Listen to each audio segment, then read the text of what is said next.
whataboutisms are probably overused in politics. I shouldn't say probably; they for sure are. Absolutely. But let's do a bit of a whataboutism here. What if this guy is a white supremacist and he takes a shot at a black candidate for office? Like the discussions, the news coverage would be insane. Like it always is. It'd be absolutely it'd be insane. Yeah, that's exactly the word for it. It would blow the media up on every single level. Every major outlet would be picking it up. Everyone would be scrambling to cover it and to condemn it. And the reason for that, something like that should get covered pretty extensively. But the reason that many of those places would hop on it is because it fits the narrative they want to tell about the country, about what this country's like. A narrative they don't want people knowing is that perhaps this heated rhetoric from BLM, from the CRT types, this idea that white people are inherently oppressive, that white culture is inherently genocidal, spreading those ideas fosters an environment where you have kids that grow up, they're radicalized, and then they're thinking about killing white people. Well, I think that's why each time something like this happens from someone who has expressed support for Black Lives Matter or the Black Lives Matter movement, that's why we see leftists try to disassociate the person from the movement. Right. We're seeing it with this. I was reading a Daily Beast article that was covering this. They were one of the few left-leaning outlets that even covered this situation at all. But the way that they covered it was to basically say that this guy, Quintez Brown, is just a mentally troubled young kid, and it has nothing to do with the fact that in fact, they said he was a promising young activist, and then he was mentally troubled, and that's why he did this. So his activism has nothing to do with what happened. He was promising over here. If he didn't have these mental problems, it would have been great. Yeah, they tried to divorce him. Yeah, it's divorce. What about the fact that he was a promising young kid and then he got told all these lies and radical things. Right. And that's what caused him to do this. Well, and I want to point out the tragedy of that because if you go back and look at his stuff, he is clearly a pretty thoughtful kid. And as everyone knows, when you're 20, 21, and you're in college, you experiment with a lot of ideologies often. Kids go through that phase in college. And I think that's pretty clear in his writing. If you go back and look at his columns, he's kind of trying to tease out these ideas. He is addressing issues that are actually there. He addresses that, public education is a problem, and that there's kind of a class warfare going on. But then he becomes radicalized and kind of draws all of the wrong conclusions as a neo-Marxist. Yeah. And that's when it becomes really dangerous and tragic at the same time. Yeah, and I read several of his op-eds too, and you can really see this promising, thoughtful, intelligent kid. And, he was at university. His professors have come out. One of his professors has come out and said, look, he needs to be in an institution. He doesn't need to be in jail. Yeah. Maybe that's not necessarily true. But, nevertheless, he is just such a promising, intelligent kid. And it's clear when you look at those ideas that, okay, he's really thoughtful here. He's really thoughtful here.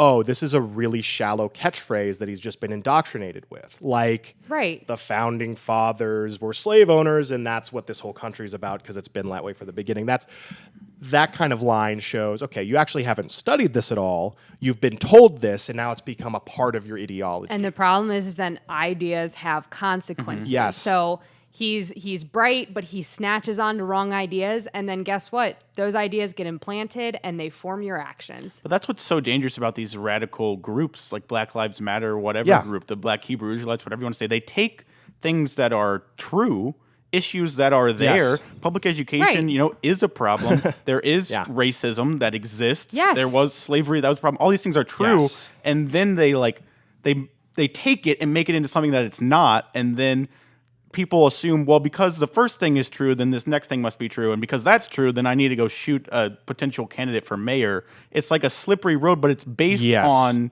things that were true that they just twist. And, that radicalization, that's how radicalization happens.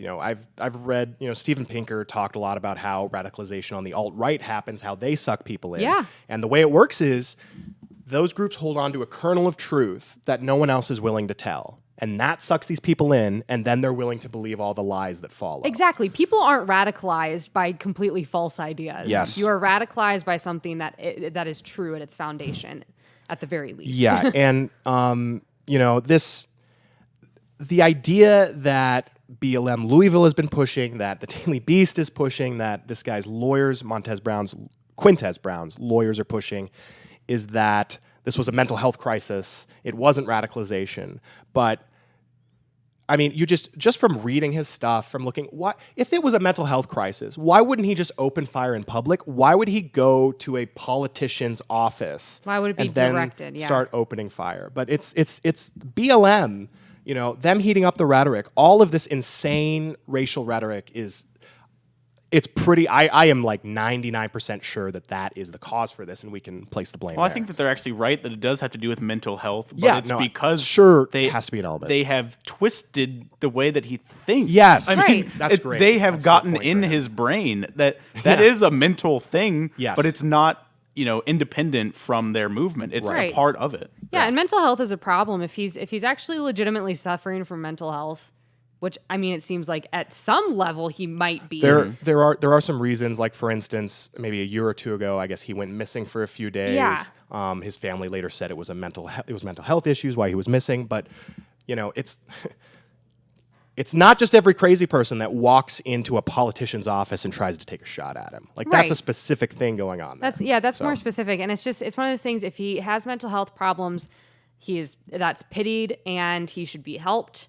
But also at the same time, you have to look at, kind of the argument of radicalization. If it quacks like a duck, it's probably a duck. It's probably radicalization paired with some mental health issues. Yeah, it can be both. They're not mutually exclusive. Yeah. You could have mental problems that needed to be dealt with that weren't dealt with, and also he was taken advantage of by this group who presented radical ideas to him. And boom, it made both things worse. Yeah. Well, and I'm going to be looking into a story kind of the next week or so. We've seen so many of these reports this year alone in these first 2 months of kind of these white people being shot down and murdered, and then their killers saying that they did it because they're being oppressed. I remember there was a guy, he killed a female clerk, I think sometime in January. He shot her to death, and then he demanded reparations as he was being hauled away.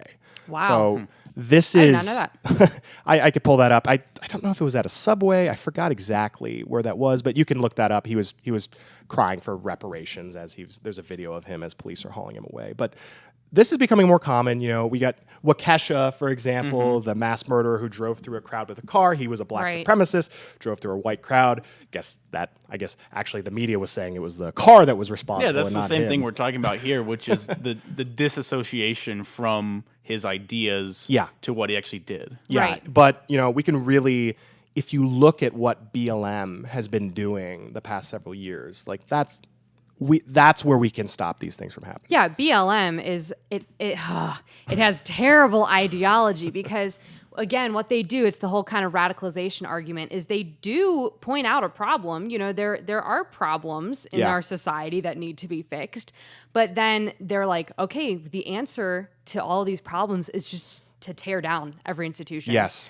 If there's a problem with single moms, then just tear down families. And there should be no family idea in society. If there is a single violent cop, then we need to get rid of entire police forces. It's the idea of when you only have a hammer, everything looks like a nail. And so it's just like BLM is just walking around just wreaking havoc because they're like, this is the answer. The answer to every problem is to just tear down the institution.